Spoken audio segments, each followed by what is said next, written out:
Di antara kabut abadi Gunung Lawu, tersimpan catatan yang tak pernah dibacakan di depan rakyat Mataram.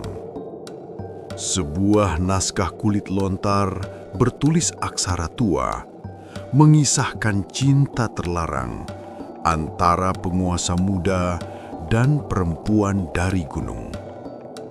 Tak ada tahun, tak ada nama, hanya simbol-simbol ritual yang menunjukkan perjanjian darah.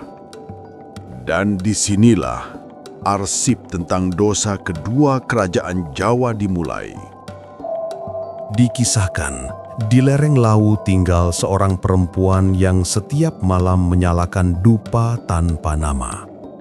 Penduduk desa menyebutnya selir yang hilang dari istana.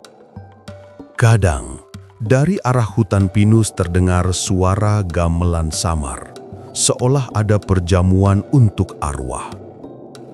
Tak ada yang berani mendekat, karena di antara asap dupa itu, mereka percaya masih ada cinta yang menunggu ditebus. Suatu malam, sang raja muda mendengar mimpi aneh. Seorang perempuan berselimut kabut memanggilnya dari arah timur. Di pagi harinya, ia memerintahkan prajurit mencari asal suara itu. Namun, tak satu pun kembali dengan jawaban. Hanya aroma dupa dan sehelai kain merah yang terbakar di ujungnya. Dari situ, keinginan untuk menantang takdir mulai tumbuh di dada sang penguasa. Dengan keyakinan yang tak bisa dijelaskan, sang raja meninggalkan istana. Ia hanya membawa segel kerajaan dan dupa yang masih menyala. Pendeta tua memperingatkan, Lawu bukan sekadar gunung, tapi gerbang antara dunia yang tak boleh diganggu. Namun raja muda berjalan terus, menembus kabut, seolah setiap langkahnya dipanggil oleh sesuatu yang menunggu sejak 1000 tahun. Di tengah kabut yang makin tebal, langkah sang raja terhenti.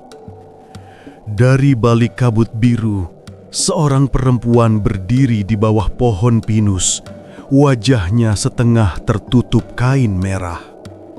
Saat ia menatap, waktu seolah berhenti dan kabut berhenti bergerak. Tak ada kata yang diucapkan, tapi dunia di sekitar mereka tiba-tiba menjadi terlalu sunyi untuk disebut nyata. Malam berikutnya, kabut turun tanpa angin. Di tengah hutan, sang selir menyiapkan lingkaran api dari bunga dan dupa. Raja melangkah masuk tanpa ragu, seolah telah menunggu momen itu sepanjang hidupnya. Dalam cahaya jingga yang bergoyang, mereka saling menatap, dan untuk pertama kalinya, gunung itu menyaksikan cinta yang bukan dari dunia ini. Malam tanpa bulan tiba, dan kabut menutupi seluruh lereng Lawu. Di tengah api yang mulai padam, selir itu berbisik, seolah berbicara bukan kepada manusia. Sang raja menatap, namun yang ia lihat bukan perempuan, melainkan bayangan cahaya yang memutar di udara.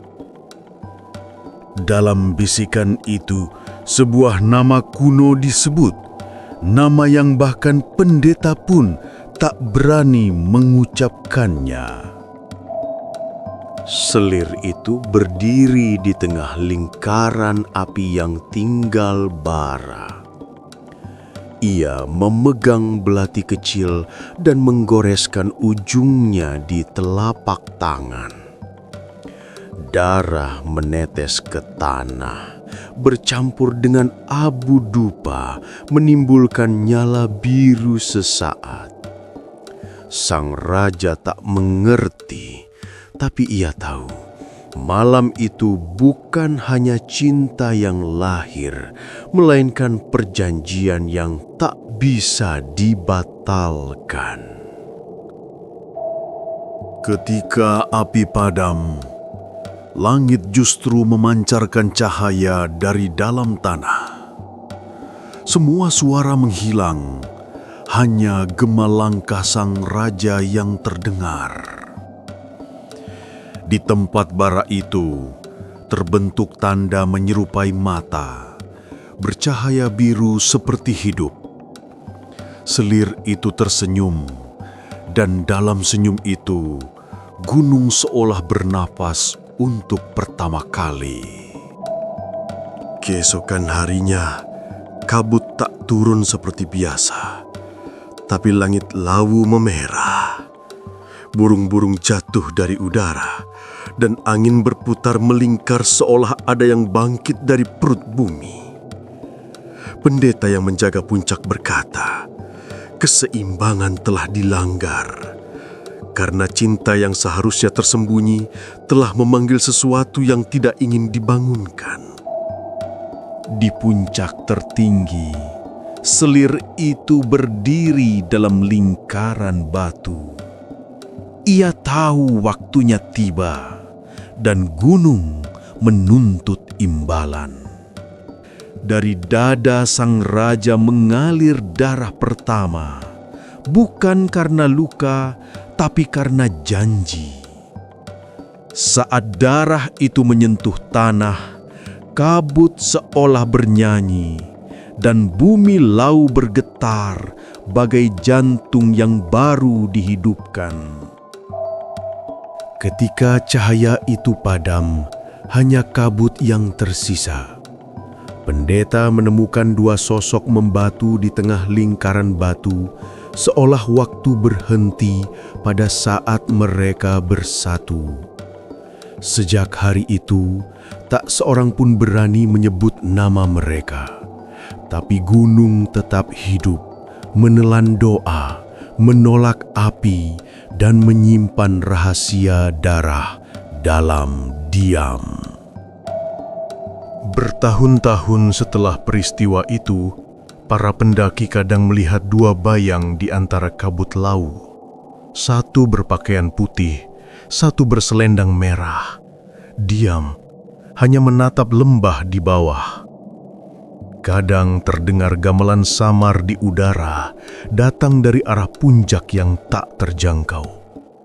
Mereka bilang, itu bukan arwah yang tersesat, tapi dua jiwa yang masih menjaga janji yang tak pernah ditebus.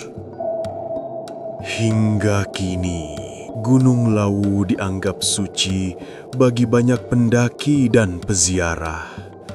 Di setiap kabut yang turun, orang-orang menunduk dan menyalakan dupa, menghormati mereka yang berkorban karena cinta. Tak ada yang tahu di mana batu tempat mereka membatu, tapi semua percaya kutukan Lawu tidak pernah mati, hanya menunggu nama baru untuk mengulang kisah yang sama. Catatan terakhir di arsip kerajaan menulis hanya satu kalimat.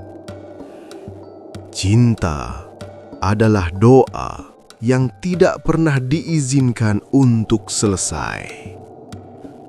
Di balik semua legenda dan kabut, mungkin Gunung Lawu tidak mengutuk siapapun, hanya mengingatkan manusia bahwa cinta dan kekuasaan tidak pernah bisa berdampingan tanpa darah. Dan dari setiap asap dupa yang naik ke langit, mungkin masih ada mereka yang mendengarkan.